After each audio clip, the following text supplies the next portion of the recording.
साथ tube blasting और क्या भयानक आवाज़, जबरदस्त। जोहार हज़ारीबाग, मैं फैज़ अनवर, आप देख रहे हैं जोहार हज़ारीबाग। झारखंड टूरिज़्म आप कह सकते हैं झारखंड गवर्नमेंट का एक नया कंसेप्ट है, झारखंड टूरिज़्म में ऐड हुआ है माइनिंग टूरिज़्म। इसके बारे में आज हम लोग जानेंगे। आज सभी इन्फ्लुएंसर और पत्रकार जो है इसका एक्सपीरियंस ले रहे थे। एक्सपीरियंस तो लाजवाब था, लेकिन पहले आपको बताते हैं कि पूरा सर्किट क्या था इस टूरिज़्म का। यहाँ मेरे साथ JTDC से लोग हैं। मैडम, क्या नाम हुआ आपका? जी, मेरा नाम श्रेया है। मैं JTDC में भी कार्यरत हूँ।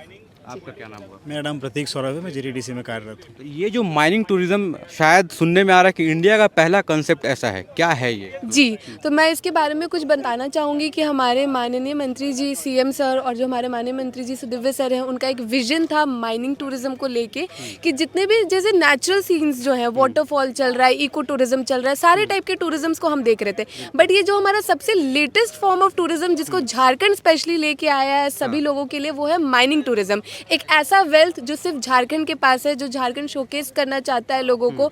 तो जैसे हमने JTDC ने एक सर्किट बनाया है, प्रकृति और खनिज संपदा को जोड़ दिया है हमने। जैसे इको टूरिज्म, इको का जितना इको टूरिज्म का प्रोस्पेक्ट है प्लस माइनिंग टूरिज्म का, तो हमारी ये जो सर्किट है जो अभी हम लोग एक्सप्लोर कर रहे हैं, जो सवेरे लोग एक्सपीरियंस कर रहे हैं, उसमें पहला हमारा स्टॉप है जहाँ से हम शुरू कर रहे हैं वो है बिरसा विहार, जो JTDC की प्रॉपर्टी है, वहाँ पर शुरू कर रहे हैं 9 बजे सुबह को लेके।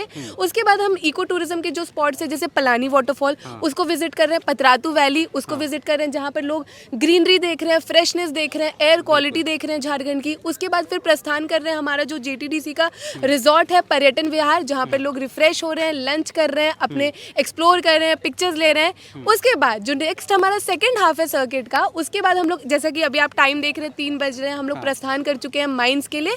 यहाँ पर माइनिंग टूरिज्म से रिलेटेड जितना भी नॉलेज बेयरिंग सेशन है, CCL के लोग हमारे साथ हैं जो हमें सब कुछ बताएंगे कि एक्चुअली अंदर होता क्या है। यहाँ पर जो हम खड़े हैं ये फाइनल प्रोडक्ट वाले फेज पे खड़े हैं, तो अभी हम लोग जस्ट शुरू करने वाले हैं। आपके साथ चलेंगे फैज जी, देखेंगे कि कहाँ से चीज़ें शुरू होती हैं, क्या है रॉ मटेरियल और क्या है फाइनल प्रोडक्ट।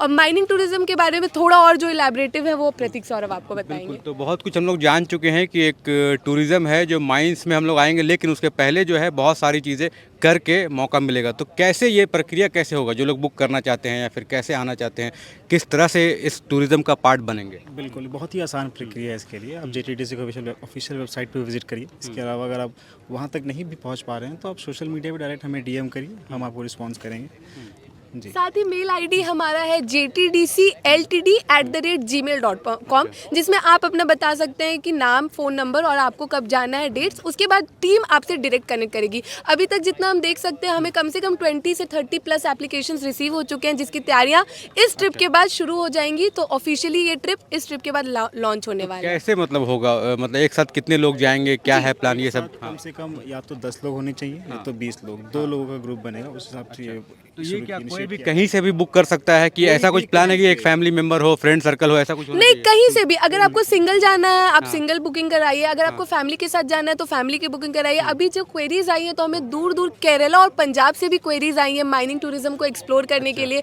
तो जैसे कि मेल अगर कर रहे हैं कोई कस्टमर, तो उसके बाद हम उनको प्रॉपर बताएंगे कि अगर कोई केरला से भी आना चाह रहा है रांची, तो वो कैसे आएगा और फिर इस सर्किट को एंजॉय कर सकता है। तो फुल कंप्लीट है, जिसको भी आना है आके एंजॉय कर सकते ये हैं। एक दिन का टूर है कि एक्सटेंडेड है, 2 दिन का, ऐसा क्या प्लान? नहीं, अभी तो फैज जी हम लोग एक दिन पे ही चल रहे हैं कि हमारा फुल डे सर्किट है, सुबह 9 बजे से लेके शाम 7 बजे वापस आने का, क्योंकि माइनिंग टूरिज्म का प्रोस्पेक्ट है। तो एक दिन हमारे लिए हमने रेकी की, टीम ने रेकी किया तो पाया कि एनफ है 1 डे का जो एक्सपीरियंस लोगों को देने के लिए। तो जो इको माइनिंग सर्किट है और जो रिलीजियस सर्किट है जिसमें हम छिन्नमस्तिका मंदिर भी कवर कर रहे हैं, दोनों हमारा शाम तक ओवर हो जा रहा है। तो 1 डे का कंप्लीट पैकेज आप वीकेंड्स पे भी आके एंजॉय कर सकते हैं। थोड़ा सा लोगों के टाइम को महत्व देते हुए भी हमने इस ट्रिप को 1 डे का प्लान और किया है। अगर लोगों को रेट्स के बारे में पता करना है, क्या पैकेज है, कैसे वो ले सकते हैं, कैसे जानेंगे वो? तो 2 ही बहुत सिंपल हमने बनाया है इस चीज़ को। इको सर्किट जिसमें आप जो अभी फैज जी आपको बताएंगे कि पलानी वाटरफॉल, पर्यटन विहार रिजॉर्ट और माइंस तक ले जाएगा आपको,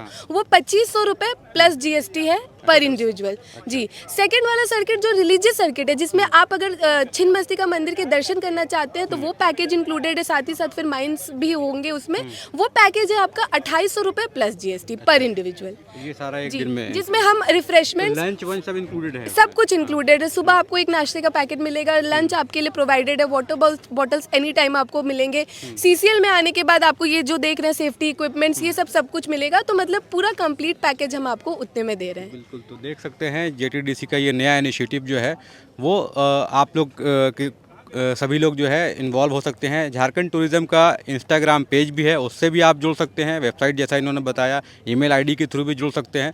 तो ये जो नया इंडिया का पहला माइनिंग टूरिज़्म था वो हम लोग एक्सपीरियंस कर रहे थे और काफ़ी अच्छा एक्सपीरियंस रहा। सुबह 9 बजे हम लोगों ने बिरसा विहार से स्टार्ट किया, उसके बाद पतरातू वैली का आनंद लिया, उसके बाद बिरसा विहार, पर्यटन विहार, पतरातू वैली में प्लानी वाटरफॉल और उसके बाद फिर उरीमारी का माइंस का जो मज़ा हम लोग ले रहे हैं वो आपको पूरा वीडियो में दिखाएंगे। सर ये क्या है, ये माइनिंग के बारे में बताइए। जहाँ हम लोग खड़े हैं क्या क्या होता है यहाँ पे? यहाँ पे माइन से कोयला हमारे पास आता है। हम लोग उसको मान के चलिए 2 टाइप का हमारे पास कोयला आता है। एक आता है सरफेस माइनर जो कि ऑलरेडी क्रस्ड रहता है, जिसका साइज़ -100 mm रहता है। और उसके अलावा एक और है जो कि अनक्रस्ड रहता है, वो डायरेक्ट वो जैसे कि ब्लास्टिंग वाला जो रहता है डायरेक्ट ब्लास्ट होकर हमारे यहाँ आता है। तो उसका साइज़ -1200 mm रहता है। फिर उसको हम लोग क्रश करते हैं, 2 स्टेप में क्रश करते हैं, प्राइमरी एंड सेकेंडरी। जो फाइनल आउटपुट जो होता है वो भी -100 mm रहता है। फिर वो थ्रू मतलब डिफरेंट कन्वेयर्स वो कन्वे होता है, ट्रांसपोर्ट होता है टू दिस साइलो। ये साइलो का कैपेसिटी है 4000 टन। और इसी में हम लोग स्टोर कर देते हैं, जो भी कोयला हम लोगों ने क्रश करा है, जो भी करा है उसको स्टोर कर देते हैं। स्टोर करने के बाद फिर जब हमारा रेक आता है, तो रेक मतलब जो कि आप देख रहे होंगे वैगन जो आते हैं, उस पर हम लोग उसको लोड करते हैं, यानी कि उसको फाइनली हम लोग डिस्पैच करते हैं। डिस्पैच करके रेक को हम लोग बेचते हैं। यही हमारा प्रोसेस है। अच्छा, तो यहाँ पे इसके अलावा और क्या है? मतलब ये जो पार्ट दिख रहा है कन्वेयर बेल्ट से यहाँ पे आ रहा है, और क्या क्या मतलब खदान से कोयला निकलने से लेकर सारा कुछ इसी प्लांट में होता है? ना, निकलने से नहीं, निकलने के बाद हमारे पास में फीडिंग के लिए आता है। अच्छा। फीडिंग पॉइंट ऊपर में है। अभी आप लोग को उधर भी लेके जाया जाएगा, आप लोग देख लीजिएगा। फीडिंग पॉइंट वहाँ पे, ये फीडिंग पॉइंट नहीं है, ये आपका डिस्पैच पॉइंट है। अच्छा। ये फाइनल पॉइंट है जिसको एक तरह से बोल सकते हैं हमारा पूरा CHP का। एक्चुअली ये CHP क्या होता है, अगर आप एक्सप्लेन करेंगे फाइनल पॉइंट, तो शुरू में क्या होगा? मतलब शुरू पे हमारा जैसे मैंने अभी बताया, हम लोग फीडिंग लेते हैं। फीडिंग लेते हैं इन सेंस की माइन से कोयला हमारे पास आएगा। आपने बताया 2 तरह का कोयला आएगा। एक आपका रहेगा क्रस्ड, एक अनक्रस्ड।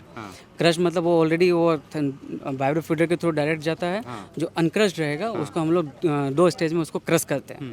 और क्रश होने के बाद भी जो डिजायर्ड आउटपुट हमारा निकलता है, फिर वो हमारा ट्रांसपोर्ट होता है टू दिस साइलो। फिर हम लोग साइलो से उसको डिस्पैच करते हैं। यहाँ से ट्रेन जो है अपना नीचे लग जाती है, वहाँ से हम लोग लोडिंग कर देते हैं टू द वैगन्स, और फिर लोड होकर वो ट्रेन निकल जाती है। ये बता रहे थे कि हर दिन 7 रैक लगभग निकलता है। जी हाँ, 4000 टन उसमें होता है। एक रैक में 4000 टन होता 4000 टन है होता है। एवरेज। ये रोज का ऐसा प्रोसेस है? रोज का प्रोसेस है। तो ये क्या बारिश वारिश में बाधा ऐसा नहीं बनता है? कभी कभी होता है, जैसे कि मान के चलिए कि माइंस में एक्टिविटी बंद हो जाता है, पानी जमा हो जाता है, तो माइंस से हमारे से तो कुछ नहीं, हम मतलब पर्टिकुलर दिस CHP को कोई इशू नहीं है, कोई फर्क नहीं पड़ेगा। बारिश हो, तूफान हो, चलेगा। बस पावर होना चाहिए, कोयला होना चाहिए, 2 चीज़ बस। तो ये इसका यहाँ पे डस्ट बहुत कम उड़ रहा है, इसको कैसे आप लोगों ने मैनेज किया है? इसका हमारा जैसे थ्रू आउट द कन्वेयर्स हमारे पास में इसके लिए अलग से सप्रेशन सिस्टम रखा हुआ है।